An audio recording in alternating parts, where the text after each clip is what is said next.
Second book of Kings, chapter 5. The king of Aram had great admiration for Naaman, the commander of his army, because through him the Lord had given Aram great victories. But though Naaman was a mighty warrior, he suffered from leprosy. At this time, Aramean raiders had invaded the land of Israel, and among their captives was a young girl who had been given to Naaman's wife as a maid. One day the girl said to her mistress, "I wish my master would go to see the prophet in Samaria. He would heal him of his leprosy." So Naaman told the king what the young girl from Israel said. "Go and visit the prophet," the king of Aram told him. "I will send a letter of introduction for you to take to the king of Israel." So Naaman started out, carrying as gifts 750 pounds of silver, 150 pounds of gold, and 10 sets of clothing. The letter to the king of Israel said, "With this letter I present my servant Naaman. I want you to heal him of his leprosy." When the king of Israel read the letter, he tore his clothes in dismay and said, "Am I God that I can give life and take it away? Why is this man asking me to heal someone with leprosy? I can see that he's just trying to pick a fight with me." But when Elisha, the man of God, heard that the king of Israel had torn his clothes in dismay, he sent this message to him: "Why are you so upset? Send Naaman to me, and he will learn that there is a true prophet here in Israel." So Naaman went with his horses and chariots and waited at the door of Elisha's house. But Elisha sent a messenger out to him with this message: "Go and wash yourself 7 times in the Jordan River. Then your skin will be restored, and you will be healed of your leprosy."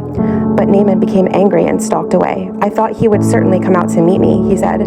"I expected him to wave his hand over the leprosy and call on the name of the Lord his God and heal me.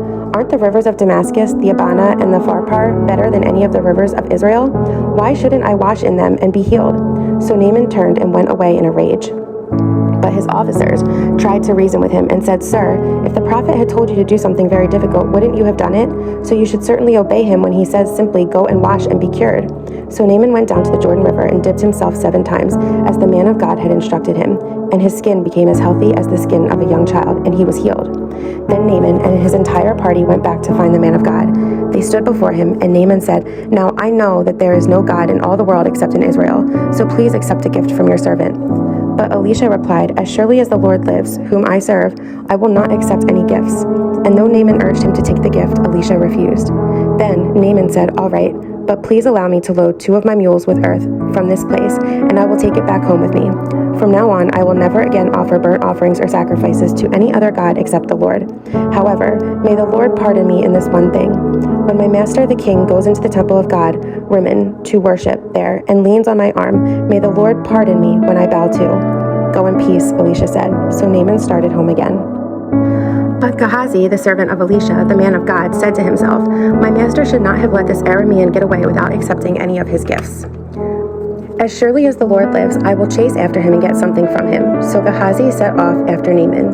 When Naaman saw Gehazi running after him, he climbed down from his chariot and went to meet him. "Is everything all right?" Naaman asked. "Yes," Gehazi said, "but my master has sent me to tell you that 2 young prophets from the hill country of Ephraim have just arrived. He would like 75 pounds of silver and 2 sets of clothing to give to them." "By all means, take twice as much silver," Naaman insisted. He gave him 2 sets of clothing, tied up the money in 2 bags, and sent 2 of his servants to carry the gifts for Gehazi. But when they arrived at the citadel, Gehazi took the gifts from the servant and sent the men back. Then he went and hid the gifts inside the house. When he went into his master, Elisha asked him, "Where have you been, Gehazi?" "I haven't been anywhere," he replied. But Elisha asked him, "Don't you realize that I was there in spirit when Naaman stepped down from his chariot to meet you? Is this the time to receive money and clothing, olive groves and vineyards, sheep and cattle, and male and female servants?